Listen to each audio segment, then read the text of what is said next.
Prezados colegas, como de praxe, faço um breve resumo do plantão lotado deste mês de julho de recesso. Eu queria cumprimentar nosso decano, ministro Gilmar Mendes, nossa decana, ministra Carmen Lúcia, cumprimento os ministros Dias Toffoli e Cássio Nunes Marques, que ainda nos participam por videoconferência, ministro Luiz Fux, Luiz Edson Fachin, Alexandre de Moraes, cumprimento os ministros André Mendonça, Cristiano Zanin e Flávio Dino.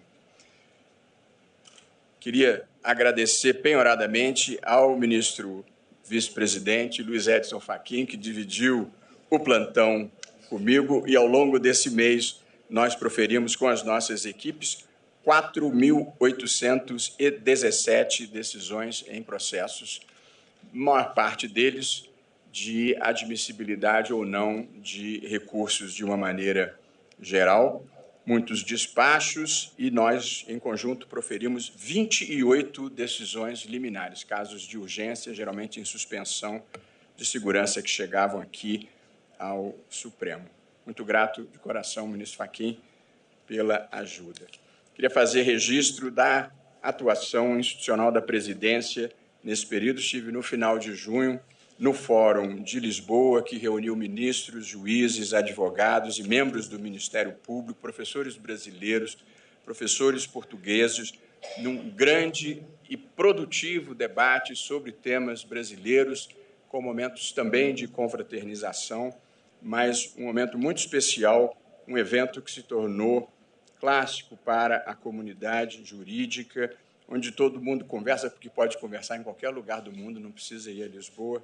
Queria cumprimentar o ministro Gilmar Mendes pela realização de um evento que verdadeiramente atende bem à comunidade jurídica brasileira. Havia mais de 2.000 pessoas presentes no evento e muitos de nós pudemos prestigiar.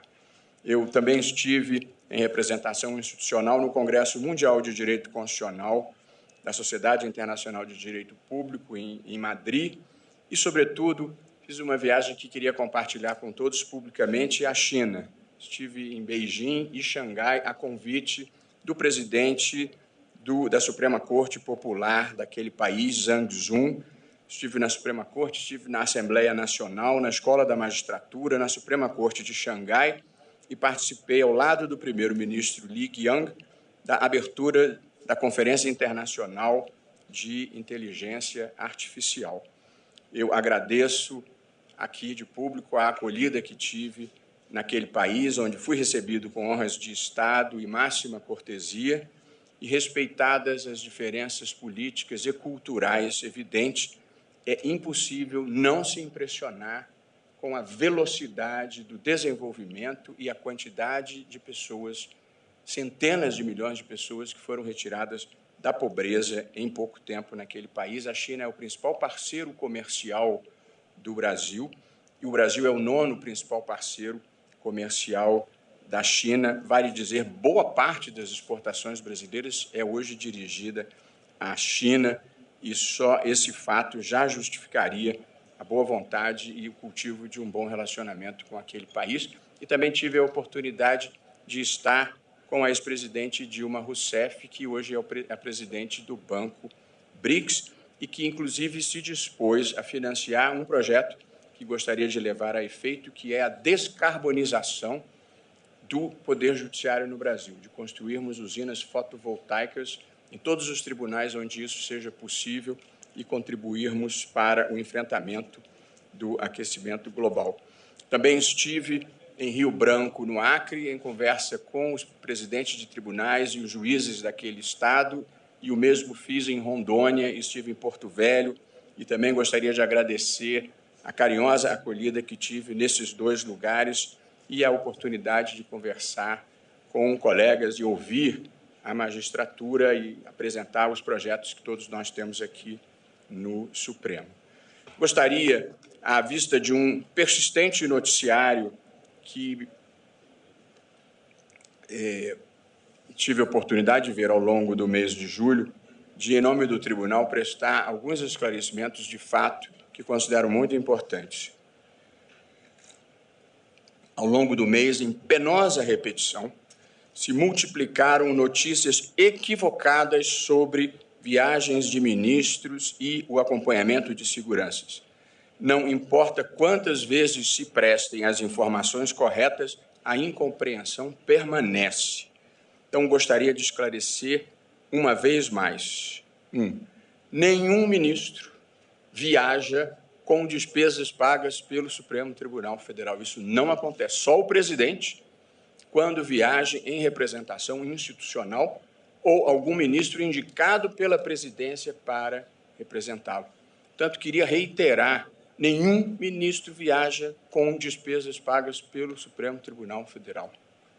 Essa é uma informação equivocada, e menos ainda viaja de primeira classe. Ninguém viaja aqui de primeira classe. Até seria bom, mas o país não comporta que seja assim e, portanto, isso simplesmente não acontece. O tribunal não controla ou fiscaliza viagens privadas ou compromissos privados dos seus ministros. Uma das notícias que circularam é que o Supremo, sob a minha gestão, omite essas informações. O Supremo não tem essas informações, nem tem razão para ter a informação de para onde cada ministro viaja no seu recesso ou no seu lazer particular. E queria lembrar sobre a questão de seguranças, que tem sido também repetidamente enfatizada. O mundo, infelizmente, mudou. Eu fui à Copa do Mundo, a final da Copa do Mundo de 2014, com a minha mulher e os meus filhos. Fomos os 4 só. Nenhum tipo de problema. Eu fui à abertura das Olimpíadas de 2016 com o saudoso querido ministro Teori Zavascki. Fomos os 2. Nenhum segurança, porque eram outros tempos. Infelizmente, a vida mudou. E quase todos nós aqui já vivemos momentos difíceis de tentativa de agressão, de ameaça de agressão, de hostilidade. E como o mundo mudou, nós, evidentemente, precisamos fornecer segurança para os ministros, porque a agressão a um ministro, seja numa atividade pública, seja numa atividade privada, é uma quebra de institucionalidade. Portanto, não há nada de errado em que, com a parcimônia que se impõe para o poder público, seja provida segurança para os ministros, para que não estejam sujeitos a ataques de ordens diversas que podem acontecer. Eu ainda queria acrescentar um ponto que considero importante. Em nome da transparência do tribunal e da importância que a legitimidade e credibilidade do tribunal exigem. Sobre a participação de ministros em eventos nacionais ou internacionais. E, sobretudo, quando organizados por empresários, há uma crítica que me parece infundada e improcedente. Mas críticas devem ser tratadas com seriedade e, portanto, gostaria de dizer qual é a posição que eu penso que expressa a posição de todo o tribunal. A crítica, quando o encontro de ministros ou quando o ministro participa de um encontro organizado por empresários, revela, em grande parte, o preconceito que existe no Brasil contra a iniciativa privada, contra o empreendedorismo. E por que eu digo isso?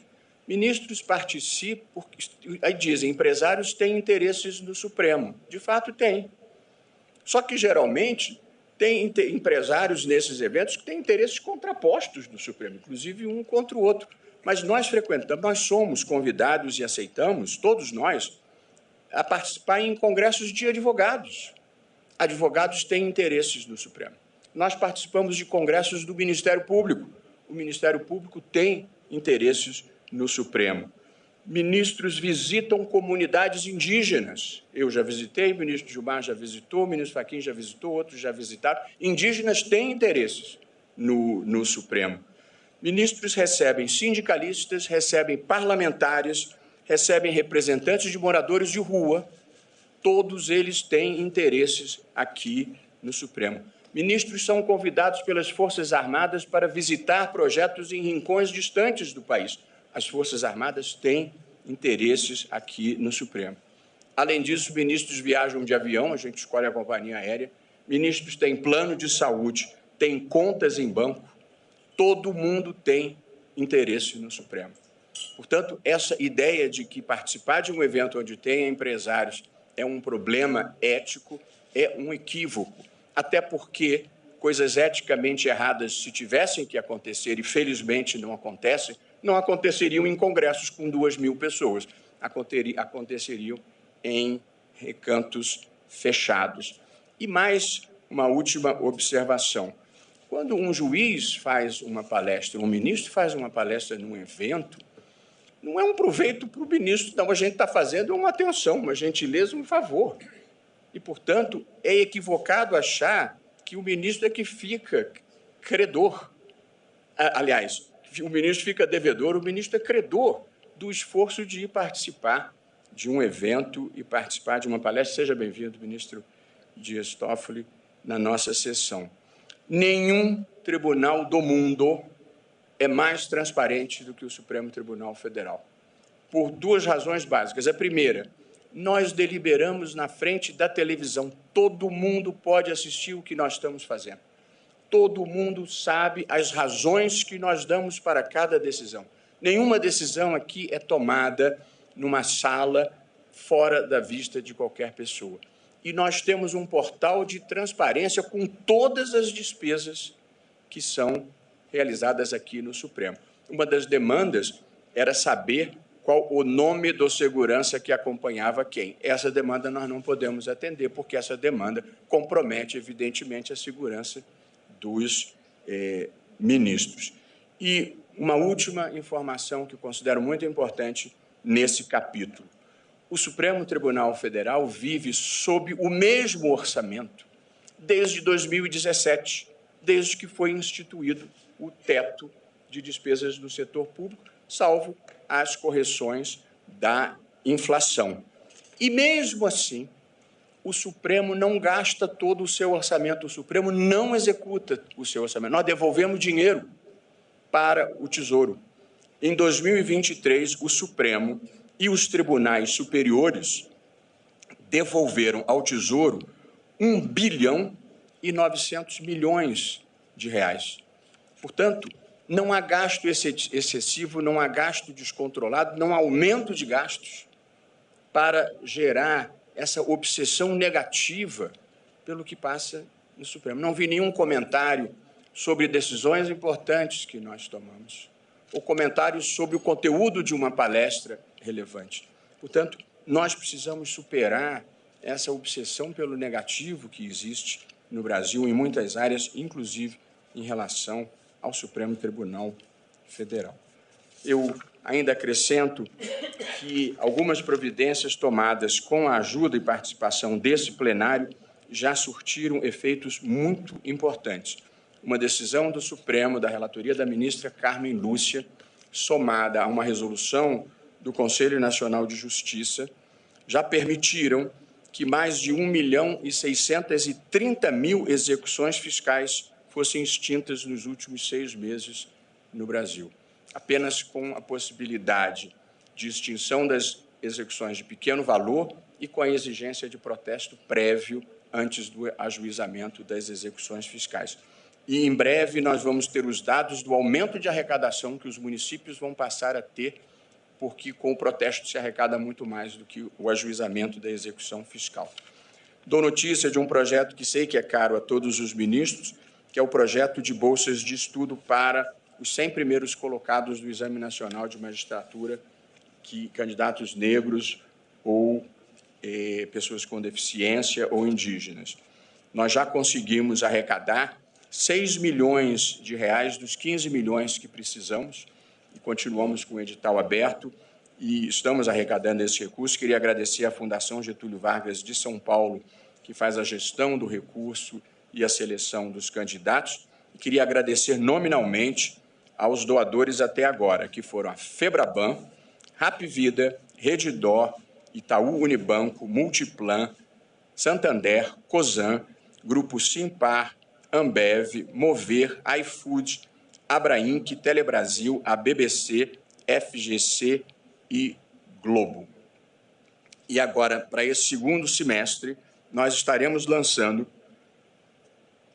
ficando mais modernos, o app da TV Justiça Mais, que vai ser um app de celular, onde é possível assistir às sessões do Supremo pelo app, porém, mais do que isso, colocando o número do processo, é possível ter acesso à sessão de julgamento daquele processo e assistir o voto do relator ou o voto do ministro que se queira ouvir.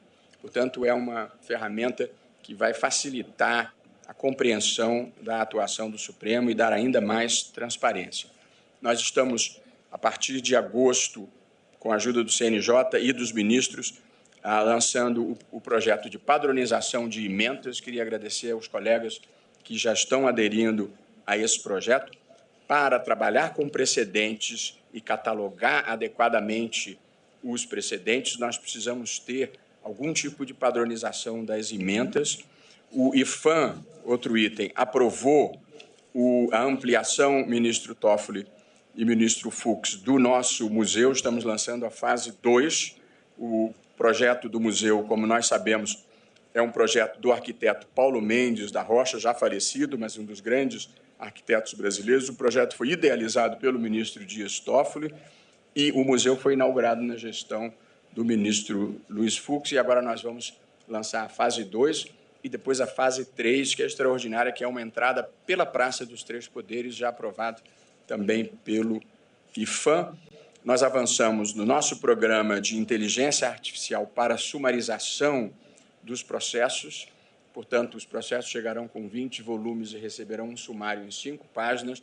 Nós selecionamos 6 empresas depois de uma chamada pública e estamos na fase de teste de conceito e estamos construindo nas lajes do anexo 1 e 2 2 usinas fotovoltaicas para tornar o Supremo autossustentável em matéria energética sem a emissão de carbono. E, terminando, nós lançaremos, nesse mês de agosto, 18ª edição da Jornada Lei Maria da Penha, e estamos em elaboração numa importante campanha contra a violência doméstica, com a ajuda do publicitário Nizango Anais e a sua maravilhosa equipe. Vamos ter esse mês a Semana da Proteção de Dados, vamos ter um seminário de Direito Digital em parceria com o IDP e vamos ter o seminário dos 5 anos do Pacto Nacional pela Primeira Infância.